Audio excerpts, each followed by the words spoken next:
Let's just start by looking at some great photographs. This is an icon of National Geographic, an Afghan refugee taken by Steve McCurry, but the Harvard Lampoon is about to come out with a parody of National Geographic, and I shudder to think what they are going to do to this photograph. Oh, the wrath of Photoshop. This is a jet landing at San Francisco by Bruce Dale. He mounted a camera on the tail.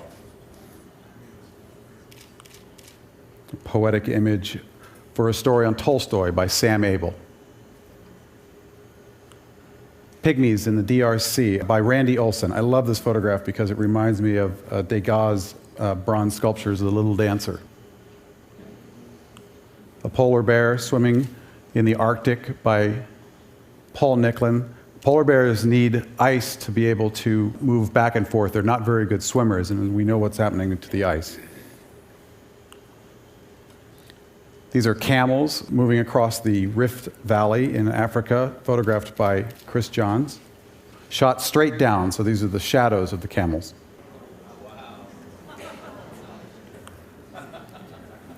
This is a rancher in Texas by William Albert Allard, a great portraitist. And Jane Goodall making her own special connection, photographed by Nick Nichols.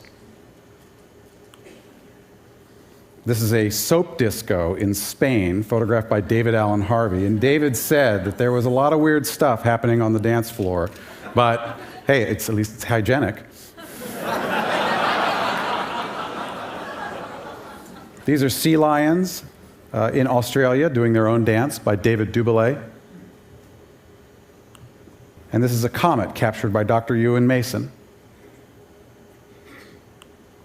And finally, the bow of the Titanic without movie stars, photographed by Emery Kristoff.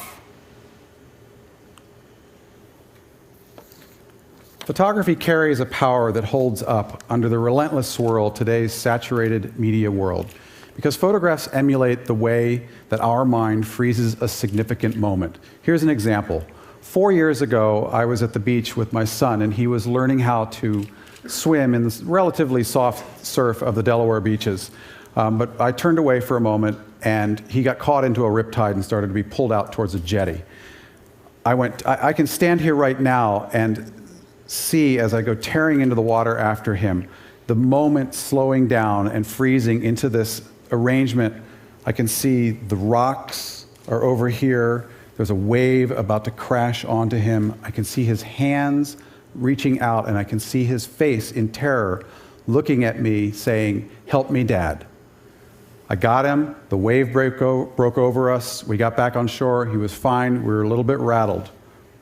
But this flashbulb memory, as it's called, is when all the elements came together to define not just the event, but my emotional connection to it. And this is what a photograph taps into when it makes its own powerful connection to a viewer. Now, I have to tell you, I was talking to Kyle last week about this, that I was going to tell this story. And he said, "Oh yeah, I remember that too. I remember my image of you was that you were up on the shore yelling at me."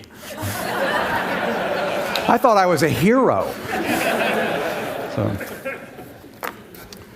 So this is a cross-sample of some remarkable images taken by some of the world's greatest photojournalists working at the very top of their craft, except one.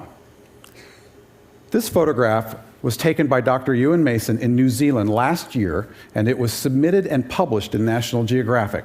Last year, we added a section to our website called Your Shot, where anyone can submit photographs for possible publication, and it has become a wild success, tapping into the enthusiast photography community. The quality of these amateur photographs can at times be amazing, and seeing this reinforces for me that every one of us has at least one or two great photographs in them. But to be a great photojournalist, you have to have more than just one or two great photographs in you. You've got to be able to make them all the time. But even more importantly, you need to know how to create a visual narrative. You need to know how to tell a story. So I'm going to share with you some coverages that I feel demonstrate the storytelling power of photography. Photographer Nick Nichols went to document a very small and relatively unknown wildlife sanctuary in Chad called Zakoma.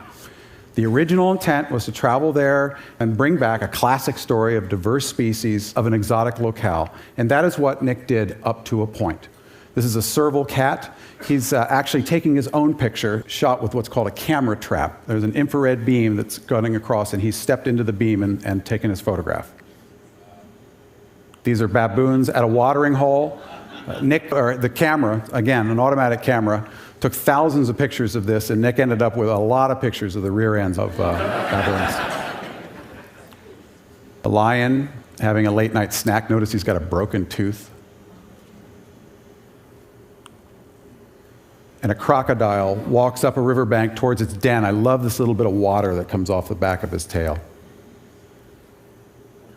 But the centerpiece species of Zakoma are the elephants. It's one of the largest intact herds in this part of Africa. Here's a photograph shot in moonlight, something that digital photography has made a big difference for. It was with the elephants that this story pivoted. Nick, along with researcher Dr. Michael Fay, collared the matriarch of the herd. They named her Annie, and they began tracking her movements.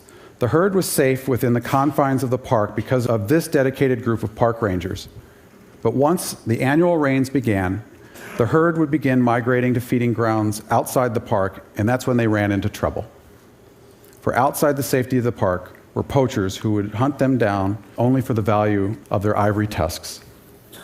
The matriarch that they were radio tracking, after weeks of moving back and forth in and out of the park, came to a halt outside the park. Annie had been killed, along with 20 members of her herd, and they only came for the ivory.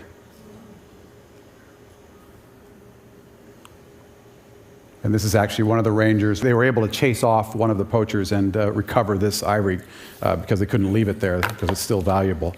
But what Nick did was he brought back was a story that went beyond the old school method of just straight, isn't this an amazing world? And instead created a story that touched our audiences deeply. Instead of just knowledge of this park, he created an understanding and an empathy for the elephants, the rangers, and the many issues surrounding human-wildlife conflicts. Now let's go over to India. Sometimes you can tell a broad story in a focused way. We were looking at the same issue that Richard Werman touches upon in his New World Population Project. For the first time in history, more people live in urban rather than rural environs. And most of that growth is not in the cities, but in the slums that surround them.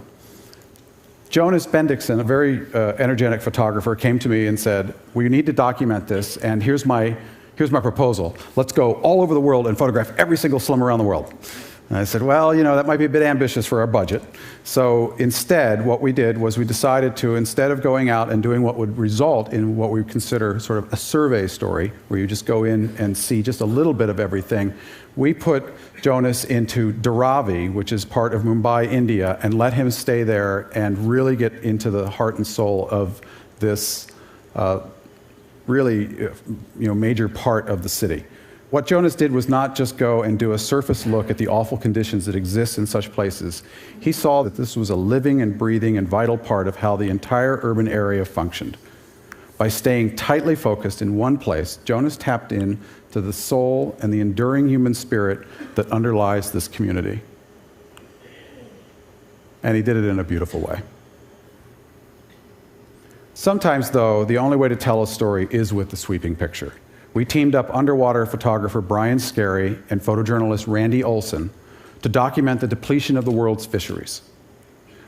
We weren't the only ones to tackle this subject, but the photographs that Brian and Randy created are among the best to capture both the human and natural devastation of overfishing. Here in a photo by Brian, a seemingly crucified shark is caught up in a gill net off of Baja.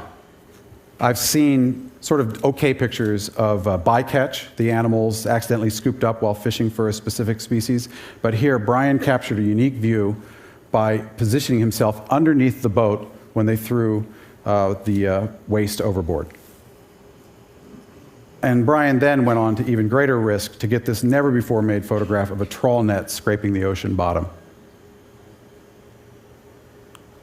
Back on land, Randy Olson photographed a makeshift fish market in Africa where the remains of filleted fish were sold to the locals, the main parts having already been sent to Europe. And here in China, Randy shot a jellyfish market. As prime food sources are depleted, the harvest goes deeper into the oceans and brings in more such sources of protein. This is called fishing down the food chain. But there are also glimmers of hope.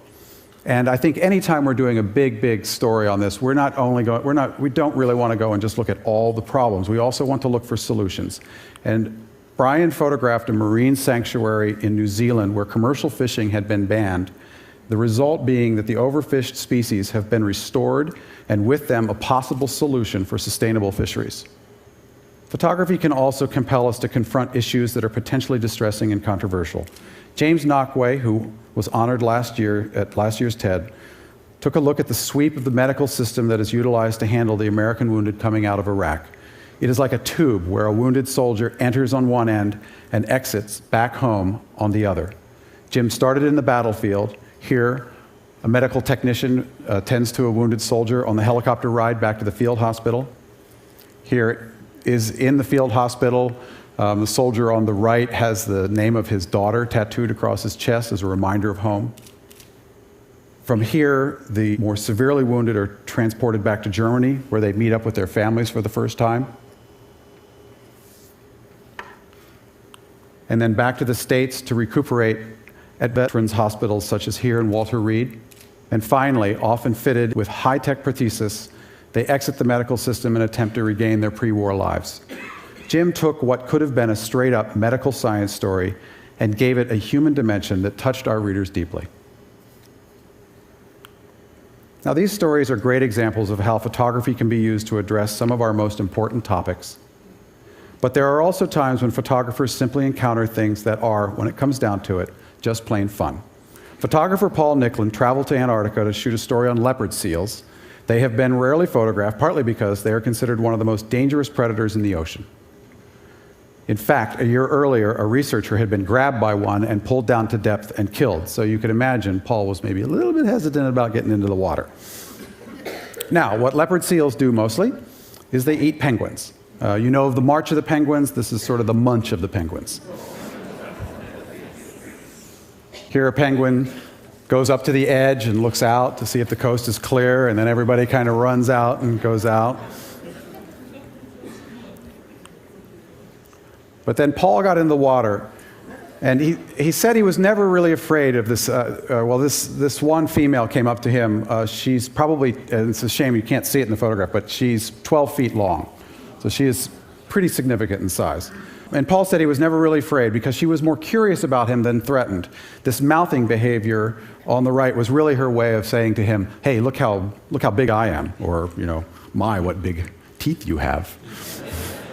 Then Paul thinks that she simply took pity on him. To her, here was this big, goofy creature in the water that for some reason didn't seem to be interested in chasing penguins. So what she did was she started to bring penguins to him alive and put them in front of him. She dropped them off, and then they would swim away. She'd kind of look at him, go, what are you doing? Go back and get them, and then bring them back and drop them in front of him. And she did this for over the course of a couple of days, until the point where she got so frustrated with him that she started putting them directly on top of his head, which just resulted in a fantastic photograph. Eventually, though, Paul thinks that she just figured that he was never going to survive. This is her kind of just puffing out, snorting out in sort of disgust, and lost interest with him and went back to what she does best. Paul set out to photograph a relatively mysterious and unknown creature and came back with not just a collection of photographs, but an amazing experience and a great story. It is these kinds of stories, ones that go beyond the immediate or just the superficial, that demonstrate the power of photojournalism.